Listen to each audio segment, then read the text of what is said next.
is the Mazda CX30. It is Mazda's entry level into the crossover market here in Malaysia. This is the 1.8 turbo diesel variant. Very premium looking, feels very premium, and it's pretty much for anybody who's looking for a slightly bigger car. But it may look premium, but premium it is not. At 174,000 ringgit, that's pretty expensive for a Mazda. Although you could say it is inexpensive for a premium car, but like I said, that's not a premium car. This is a premium car. This is the Volvo XC40, one of the hottest sellers in the premium compact SUV space. At 255,000 ringgit, yes, it is considerably more expensive than the Mazda, but this is a proper premium vehicle. It's got premium features, it's built by a premium brand, and this has all of the premium compact crossover appeal that buyers in this segment expect. This is a stalwart. This is a pretender. This is a head-to-head video, and we're going to take a look and see if Mazda's latest entry in its SUV space has any right to be said within the same breath as a car like this, which is the first Volvo in history to attract a waiting list here in Malaysia. It's that popular. I'm Aiman Abdullah. I'm Izzat Shaharel. And this is a head-to-head. If you'd like to know more about the Volvo XC40, continue on to MalaysianMotoring.com and check out our full review of this. If you'd like to know more about the Mazda CX30, Which head you on don't. over to All Car channel to know more about this premium car.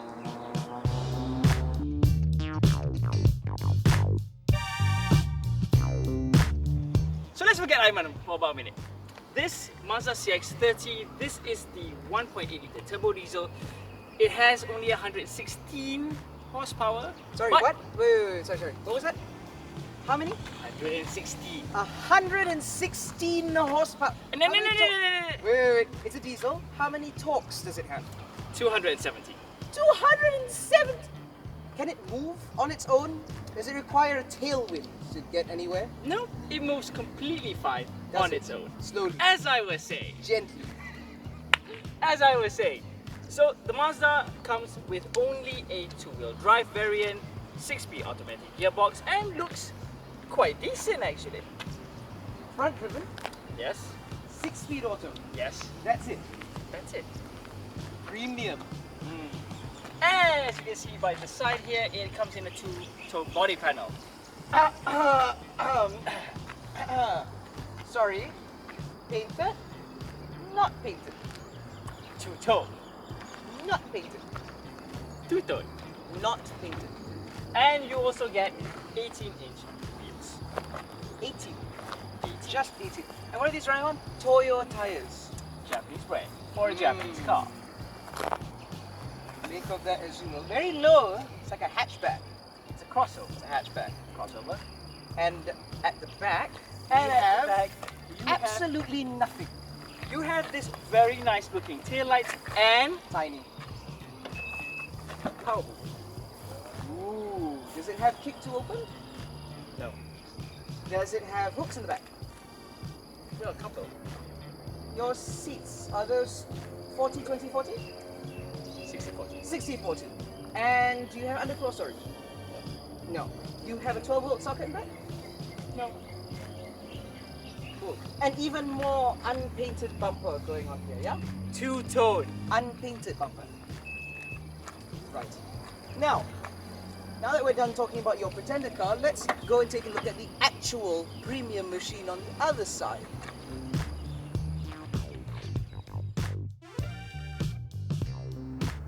So, what does your Volvo? I'm glad you asked. So as you can see, this is a proper premium car. As you can tell by its design, which is very more upright. It's a more SUV type affair because that is what it is, an SUV. So this is powered by a 2-litre 4-cylinder Drive E engine producing 250 odd horsepower, 350 Nm of torque with power going to all 4 wheels via an 8-speed automatic gearbox. It's still 100 grand. Not quite. At 255,000 ringgit, it is a very competitive price for any SUV, premium SUV in the segment. And it's also the only one to offer all-wheel drive, and it's only the only one to offer advanced driver assist features, and it's the only one to offer this lovely upright SUV look. It provides a premium And what's what I'm looking for here? Superior, imperious driving position, which your hatchback cannot. Now, if we move forward, because I'm not going to let you speak, we have a two-tone exterior, beautiful pearl white down the side, and this lovely black roof, which gives it this nice floating roof effect. And you have much less unpainted body panels, Still unpainted, but less down the side, and you have 19-inch alloy wheels, 90, which is one more inch bigger than his, and that sort of thing matters.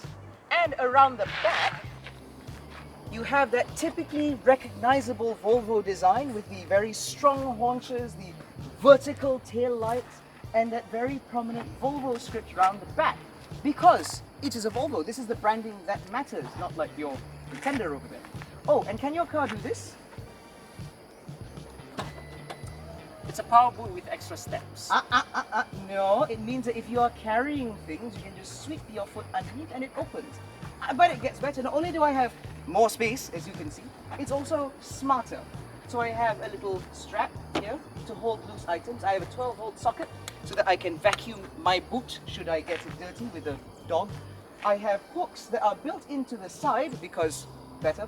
And if I need more hooks, I can fold up the boot divider, and I have 3 more. I also have a false floor that I can put stuff in. And again, did I mention that it's got a hands-free operation? Oh, and I also have a pass-through for when you go to IKEA and for some reason there's a 6-foot long piece of wood, and the wood can go in there. Does it have a spare tire though? It doesn't need one. Because all Volvos come with 5 years Volvo roadside assistance, free of charge. So they will come, they'll tow your car, they'll help re-inflate your tires or whatever you might need, because Volvo is there for you, like a premium car maker should. So you can either change your tires for 15 minutes or wait an hour for somebody to do it for you. Actually, no, it takes 15 minutes as well. I speak from experience. But anyway, let's move on to the interior, because that's where I think this premium car really shines.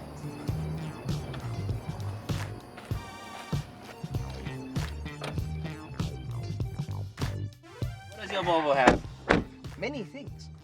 So first, as you get in here, because it's a premium car, you can tell immediately by the design that it is a premium vehicle.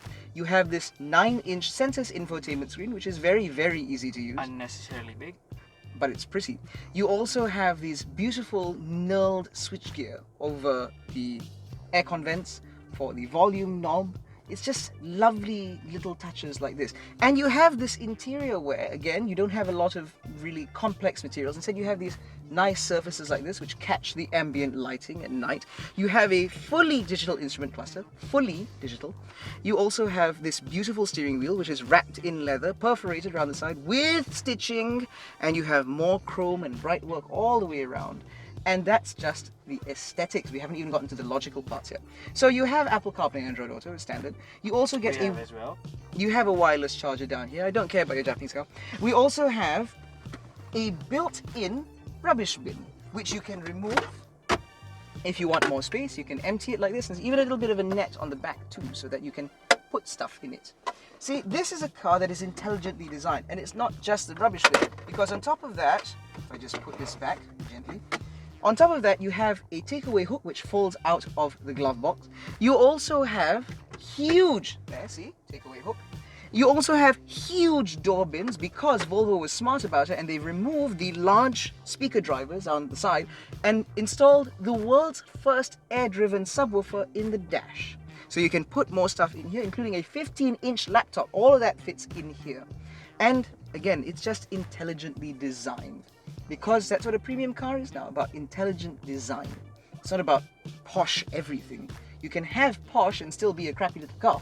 This is posh items innovatively implemented. By the looks of it, they are trying to put a lot of things in this car. And they've done so well. Mazda is much more simple. But simple. What elegance is simplicity. So when you describe someone as simple, it's not exactly flattering, is it? No. Yeah, exactly. So we'll just leave it at that. And on top of that, because this is a petrol model, it doesn't come with diesel clatter. Oh, and did I mention that these seats come with perforated leather down the side, more leather there, white piping. and a nubuck center, because this car is far more powerful than yours, it means that you need this nice grippy material to keep you in place. And these semi-bucket seats, very comfortable. Power on both sides.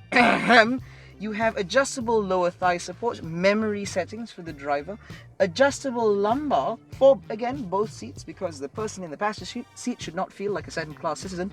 And despite all of that, these seats are very thin. For the cameras, they're that thick, see, very, very thin.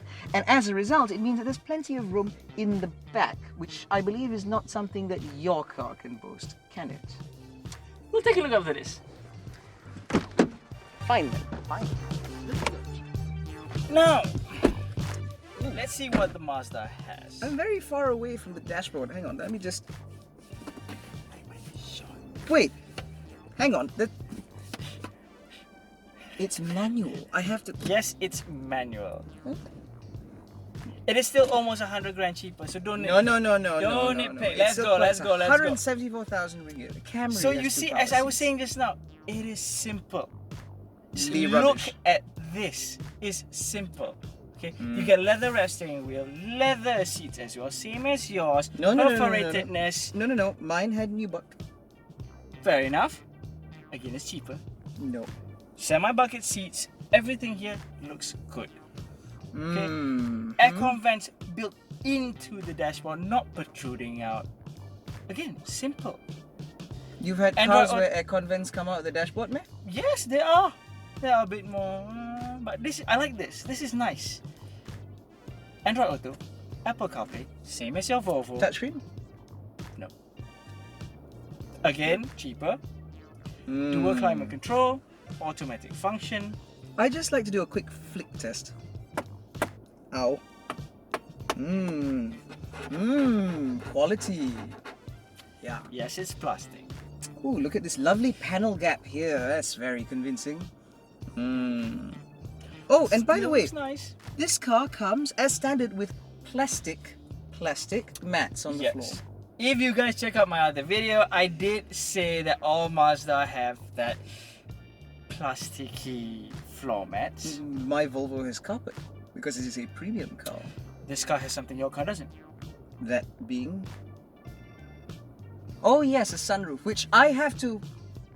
It's automatic if you ignore the fact that I have to do this. Very premium. Does your car have a sunroof? Does your car have a powered passenger seat? No, it does not. Does your car have a kick to open boot? No, it does not. Does your car have a built-in rubbish bin? Does your car have a wireless charger? No. Does your car have 5 hooks in the boot? 2. Does your car have a cargo divider? No. Well, there you go. Does your car have, just a final nail in the coffin, does your car have a digital instrument cluster? Actually, yes. Fully digital? Not fully. That's digital. what I thought. So, let me get this straight. Your car has lots of panel black, and it's quite... very Plasticky convincing. feel, yes. Yes, and it has built-in air conditioning vents. I don't know what you've been driving before, but this car has built-in air conditioning vents. I suspect Izzat's old car might have had a USB fan on the dashboard.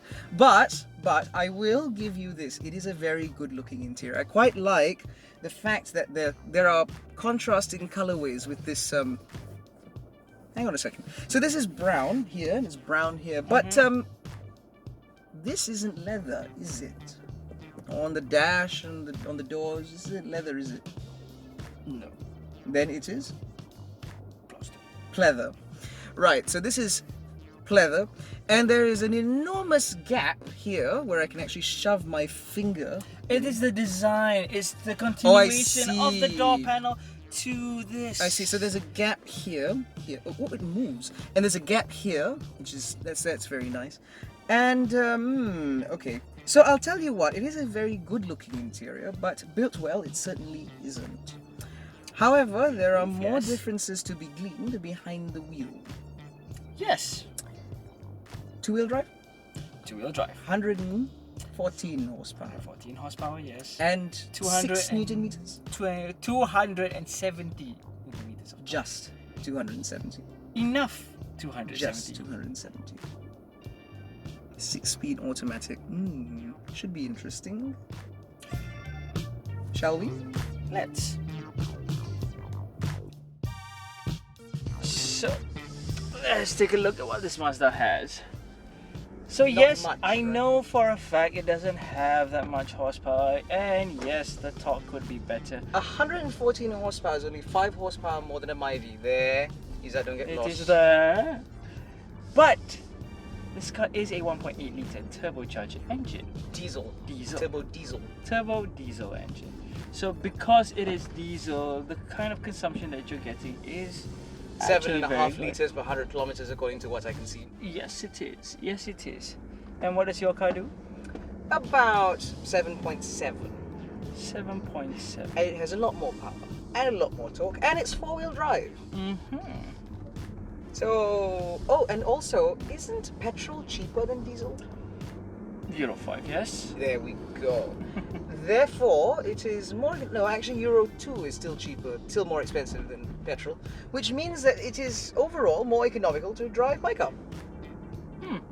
Yes. So, diesel it myth, debunked. Mileage though. Mileage that you get. I just said 7.7 combined. Over the last 640 kilometers I've been driving my car around. You've been driving for about, let's see. Oh, you have to reach 400. all the way back there. Yes, we have to reach all the way. No buttons on the steering wheel? No buttons on the steering. Sorry, I'm still used to driving a Continental. So as he was saying, he's driven almost 500 kilometers in this car and he still doesn't know which side the indicators are. Yes. This must be because he used to drive a BMW. Caught me there. Caught me there. I like my BMW. Well, I liked BMW. Anyways, let's come back to the Mazda, shall we? So, again, this car is still 80,000 ringgit cheaper than yours. And it feels it. Yes, I mean, I don't know what you mean by that, but I Well- think it's completely fine. It's very nice driving this, actually. Okay, well, what we're going to do is we're going to find a red traffic light, of which there are many here at Ujaya, and you're Oh, going to yes. floor it, and I'm going to look thoroughly unimpressed as you do so.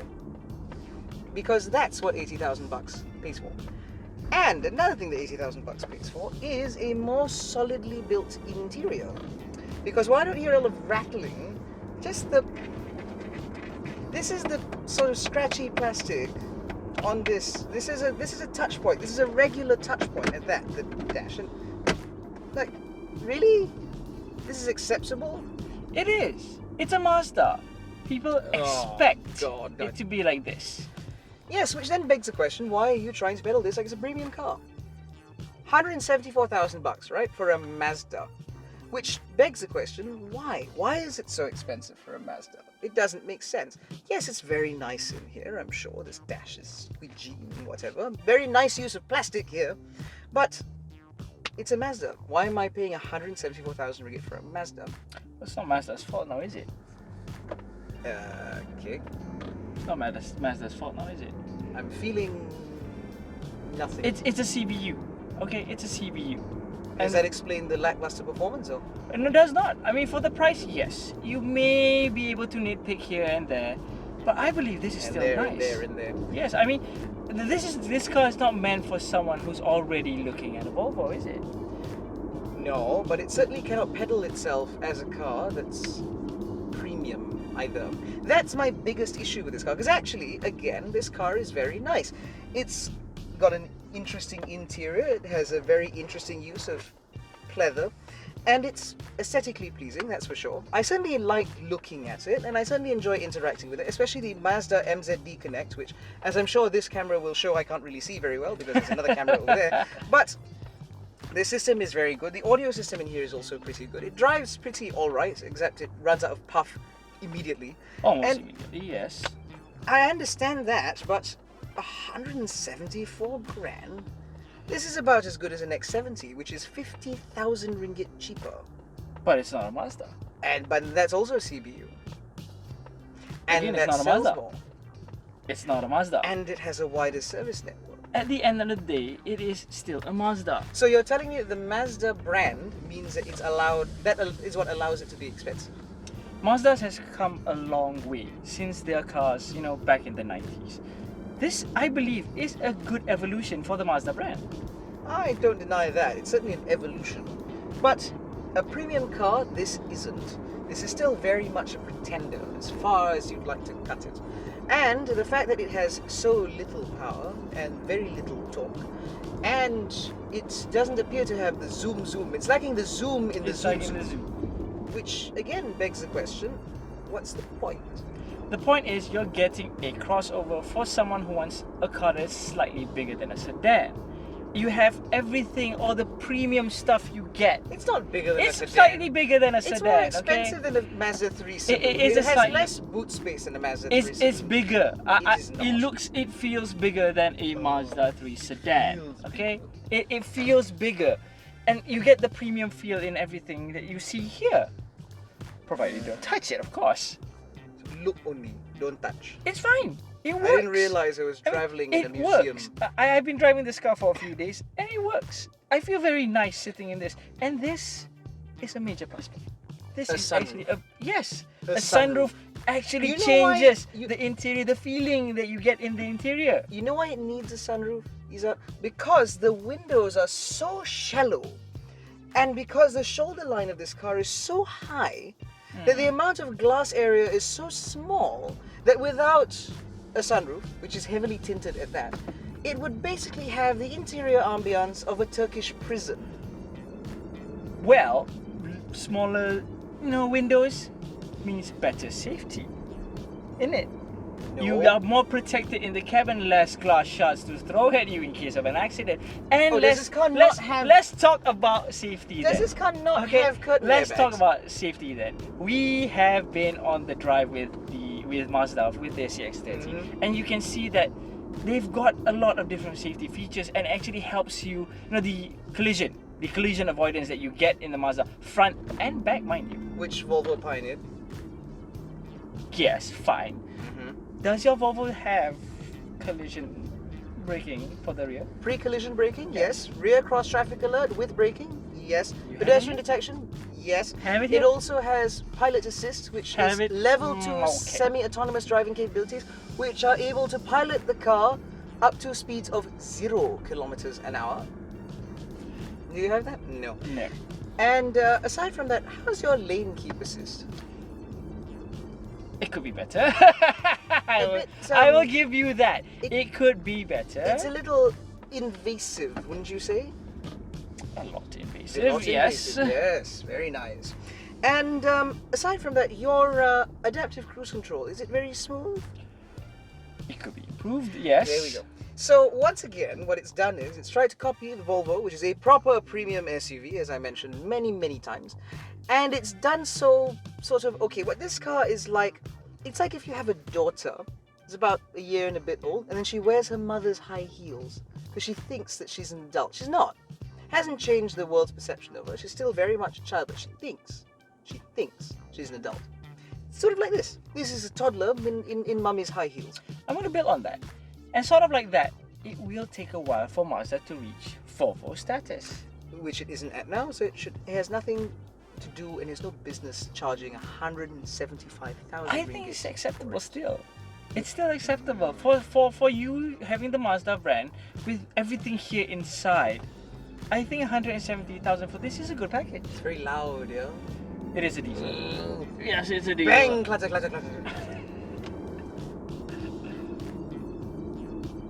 So, if that's the case, now let's take a look at your Volvo.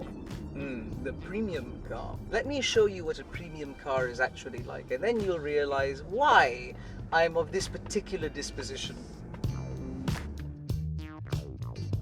So what does your Volvo have? Well, for starters, it has a lot more power. It's got 250 odd horsepower, I can't remember, and 350 Newton meters of torque, with power going to all 4 wheels via an 8-speed automatic gearbox. Sorry, is it 320? Something above 300 Newton meters of torque. And as I said, all 4 wheels, all-wheel drive system adapted with an 8-speed automatic gearbox, which means that this car is not only very good at town driving, but it's also very good at long-distance cruising. Unnecessary. No, this is exactly what you need. Amount of power in it. This is exactly what you want in town, because in cut and thrust traffic, This car is very responsive. It's always in the right gear. It's always ready to give you the torque. There's very little turbo lag, which I'm sure is something that plagues your diesel. Not as bad, actually. Not as bad. Yep, but then again, even when your torque does kick in, you only have 270 of them. Which is enough. Pathetic. So, in this, however, as I said, you have this beautiful interior. You have this lovely chunky steering wheel, which is really nice to hold. And you can manipulate the digital instrument cluster, which your car doesn't have, through all the buttons that are already on the steering wheel. You don't have to reach around like some kind of awkward idiot. And you have this lovely 9-inch infotainment system, which controls everything. You have your Apple CarPlay, Android Auto, your navigation, it's all here. And you also have lane keep assist, which isn't invasive at all. So if I choose to drive like a BMW driver, which I'm so sure is something you're familiar with, it doesn't make me look like a twat. It's very nice. I like driving this car. And it's very powerful. I will not deny you that. Everything here looks good. And Car it drives feels good. very... Because, look, down here, no scratchy plastics. Still Nope.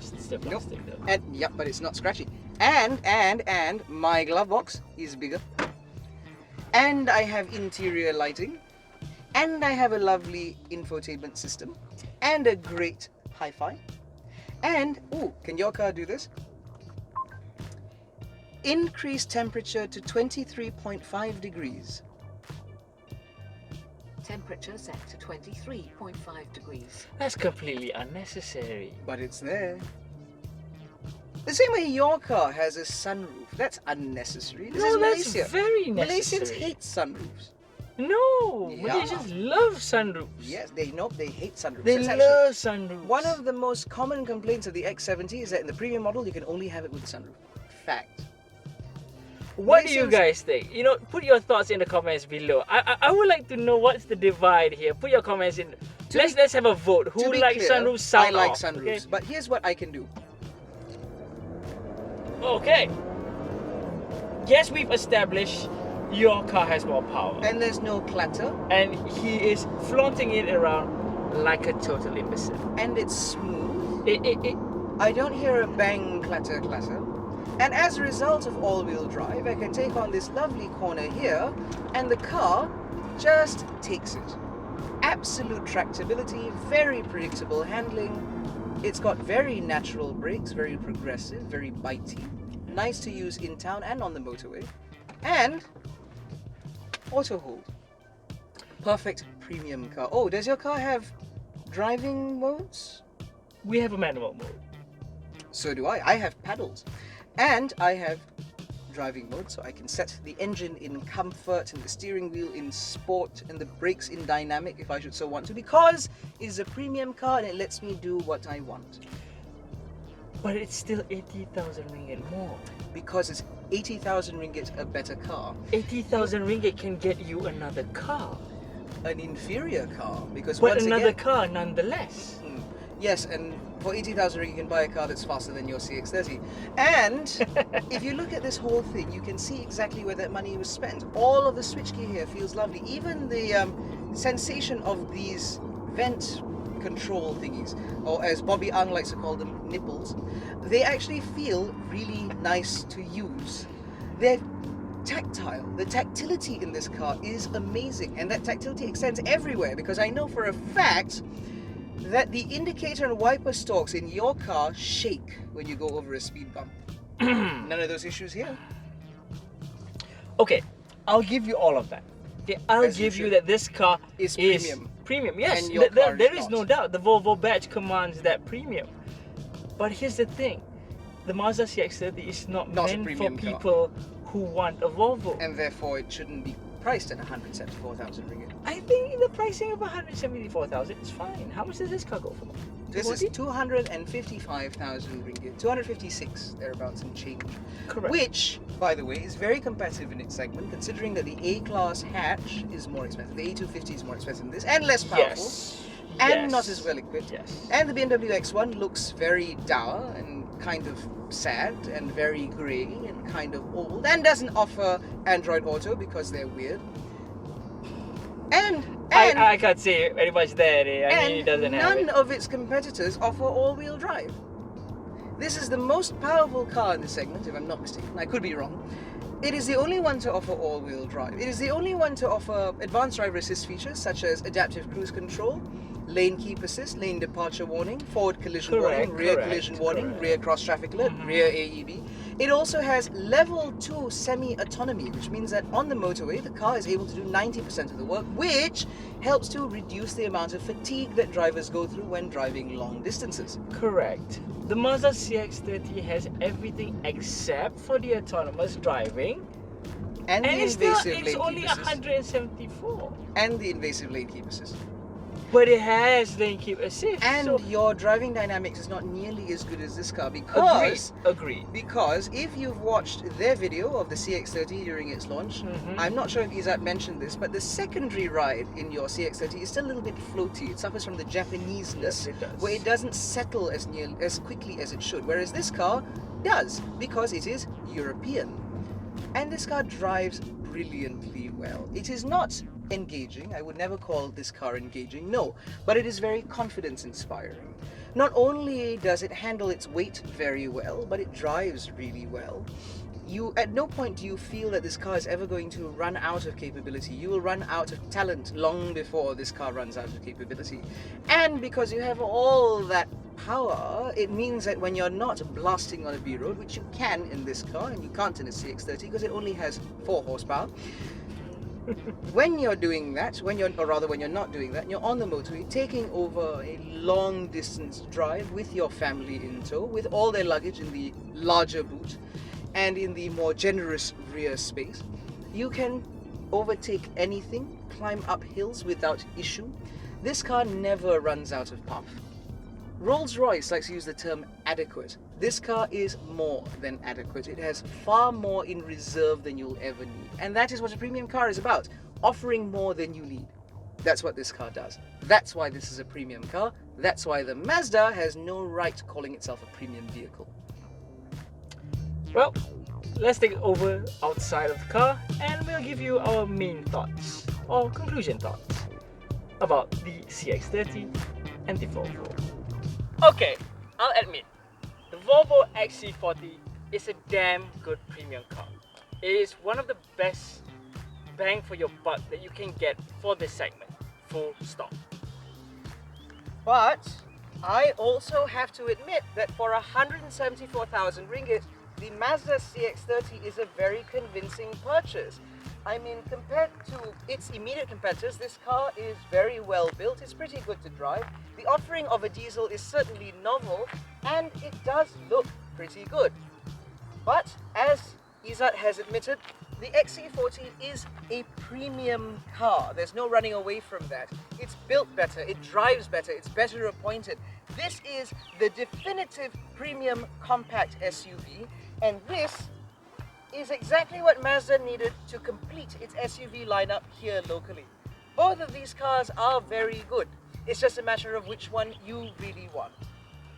So with that guys, thank you very much for watching. If you would like to see a detailed review of the XC40, you may go ahead and visit Malaysian Motoring for the review of the car. If you would like to see more about the CX30, go ahead and follow us and we'll see you guys in the next video. This is Izzat from All Cars Channel. This is Aiman Abdullah from Malaysian Motoring. Thank you very much for watching. Don't forget to give us a thumbs up, subscribe to our channel, hit the little bell icons so you're notified every time we make a new upload. Don't forget to follow us on our social media channels. All the links are below. And again, if you want to see full reviews of the XC40, continue to MalaysianMotoring.com. And for the full review of the Mazda CX30, continue to allcarschannel.com. Thank you very much for watching. We will catch you in the next video. Take care guys. Drive safe.